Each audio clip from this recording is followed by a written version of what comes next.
Right, good afternoon. Just a heads up on Ollie from the Half 8 band. His guitar, his Telecaster.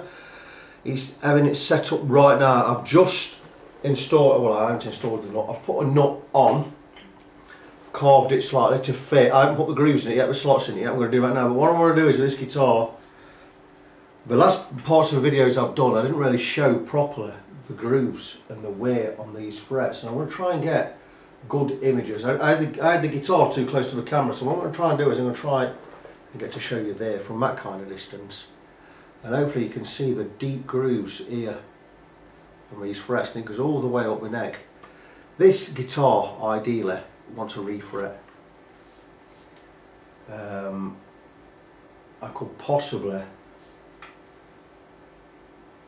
they're not that high, you see. Normally sometimes you can skim off the tops of these frets and reshape them, but I actually personally think these are too low. This guitar is going to need a refret now. What I'm going to do is I'm going to try and get as close in as I can without losing focus and show you the frets. All here, especially at the bottom, these areas, they're really quite deep. And I'm hoping you can see that.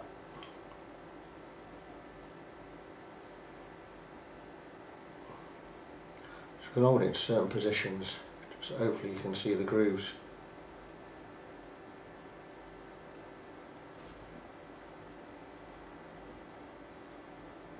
I don't know how the focus is, but I mean the thing is with this, I'm going to do a setup, and I'm going to polish these frets, and I'm going to do a setup, but there's a lot of wear. When you look at these areas,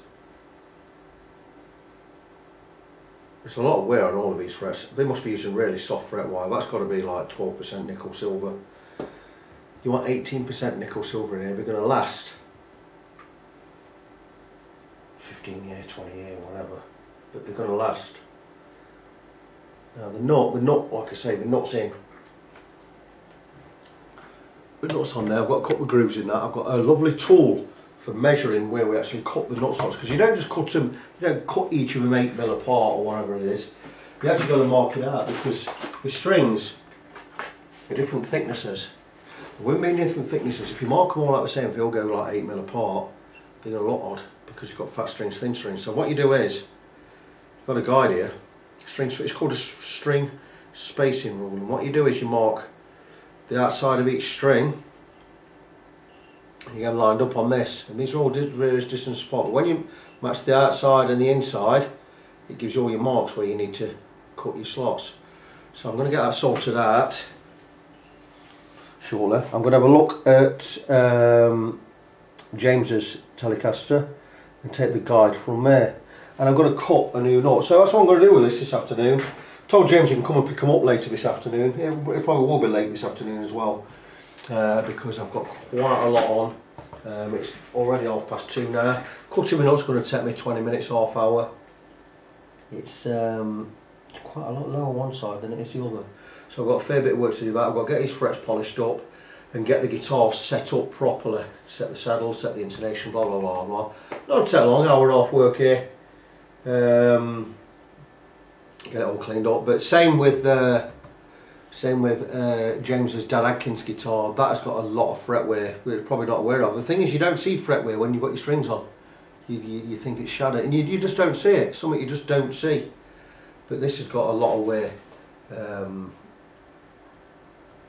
lot of dirt on them as well. Quite a lot of wear on these frets. I'll be a bit worried. You don't want them to get any lower. You're going to start getting string bull. So you're going to get to the point where you're wasting your time when you've got a guitar set up. It's a Fender, but the guitars obviously cost you a few quid anyway, but frets don't last forever, and you know they want redoing. So is it cheap to go and buy a new guitar? Is it cheap to have a fret job? A fret job on this, because it's got a lacquered top, I have to cut through the lacquer, be 175 quid on a guitar like this. It takes 10 hours, so it's a lot of work. You know, some of my competitors out there, they charge you 250, 300 quid for a refret. 175 quid is really good value.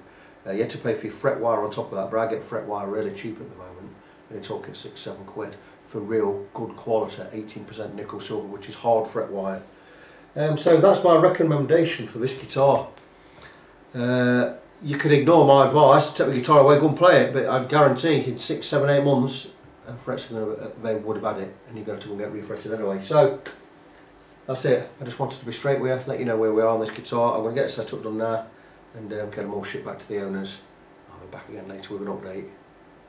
And we're back with Ollie's guitar from the band The Half Eight. I've done his Telecaster. Now last time we talked, or I did a part of the video, I was saying I hadn't cut the nut. Well, I've cut the nut. Nut's all cut, nicely spaced out. The strings are all the same height from the first fret. I've obviously used my Hosco nut files. Proof's in the pudding, there you go. We all got nut dust on there. Blah blah blah. So we've cut the slots bang on.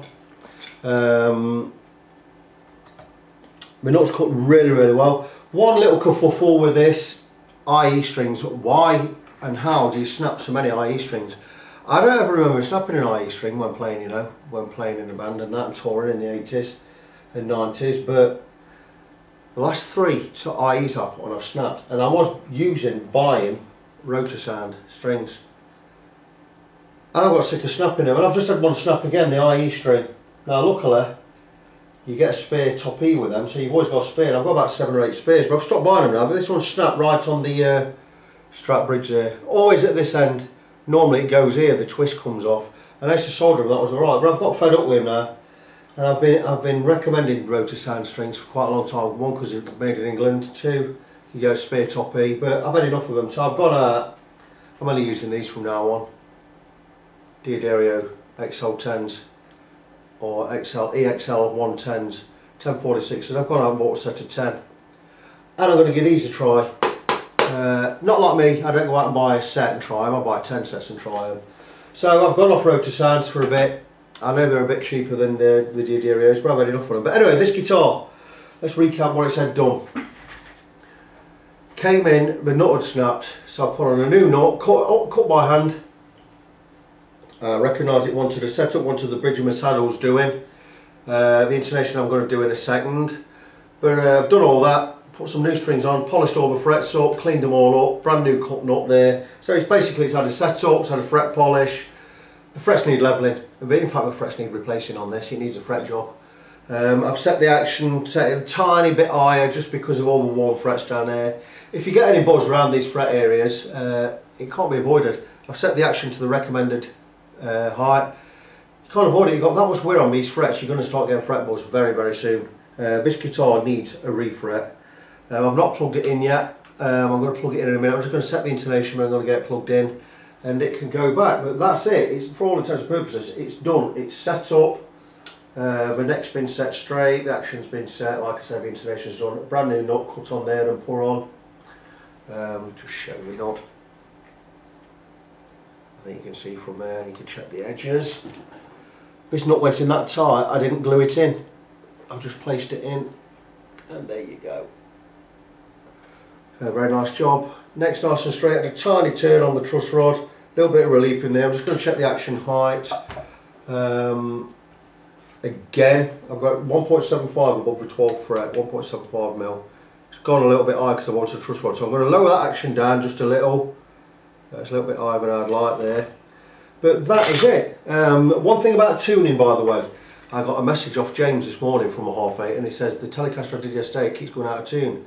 Well, keep going out of tune and keep going out of tune is 2 separate things in a way. Keep going out of tune means probably a strings or maybe 2 strings is not staying in tune.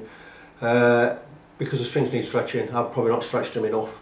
I tried to stretch them enough, but I always recommend when you take a guitar away from here, if it starts going out of tune just a little bit, just pull on the strings, just pull them up and just tune it back in again. It just needs a little bit of stretching, that's all we need. But I've told him to bring the guitar back when he collects this one. I'm going to stretch his strings again for him. The reason why I'm probably a little bit reluctant to overstretch strings is I keep snapping top E's and it's costing me money. So maybe his top E's going out, I don't know. But anyway, I've told him to bring it back, I'll sort him that out. So when you get a guitar and it's been set up, if it goes out of tune after a bit of playing, stretch your strings. Just give them a little pull. Stretch them up, pull them up a bit. Not too hard because you'll snap them. But give them a stretch and give them a turn. And you should be absolutely right as rain. So that's it. That's that one tied up. 3 guitars there. You had 2 Telecasters, one a Dan Atkins, one a regular made in Mexico. You've had the Tanglewood acoustic, all done, all set up. You know how it is with me. Any problems, get in touch, I'll come pick it up, sort it out for you. But that's it. So, you know, back to the title of what I did end up titling this video is Why I'm a Tech and You're a Player.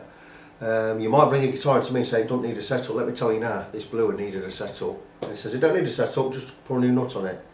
You can't just put a new nut on a guitar, it's got to be set up anyway. So there you go. So concluding this series, why I'm a tech and you're a player. And that's it till next time. So until next time, as always, be good to each other, and I'll talk to you soon.